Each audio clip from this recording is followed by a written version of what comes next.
رسميا عزيزي الاهلاوي، الاهلي جاب ياسين مرعي، وهعمل لكم فيديو عن ياسين مرعي بالظبط. وجاب باك شمال محمد شكري اخيرا. انت دلوقتي جبت محمد شكري، فقلنا هيبقى معاه شكري وكريم الدبيس. ما انت طلعت علي معلول اللي برجل واحده كان لعب على الاثنين دول، قلنا ماشي. طب دلوقتي انت لما تطلع كريم الدبيس وتخلي عندك بس محمد شكري، طب وبعدين؟ طب انت كده عملت ايه؟ الاهلي بيلعب في بطولات كتير، لو اتصاب محمد شكري هتلاعب كوكا؟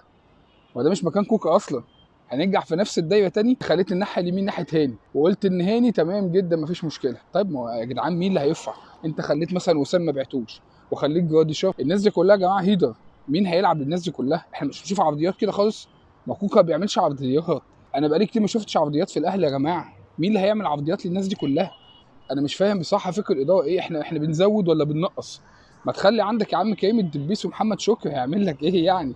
على الاقل انت بتلعب بطولات كتير. ده اتصاب، ده موجود. تجيب لعيب وسط ملعب تلعبه مكان شكري ازاي؟ مش فاهم بصراحه. نفسي افهم بس الاداره تفكيرها ايه في الحته دي. هل انت هتدعم تاني باك شمال؟ ما اعتقدش. انت دلوقتي عمال بتركز في الدفاع اللي هو اصلا عندك الدنيا مش احسن حاجه فيه. فاتمنى بصراحه ان احنا نشوف الشمال ده هيبقى مين عندنا يعني. استنوني الفيديو الجاي، هعمل لكم فيديو عن ياسين مرعي واهم نقط وضعف ياسين مرعي.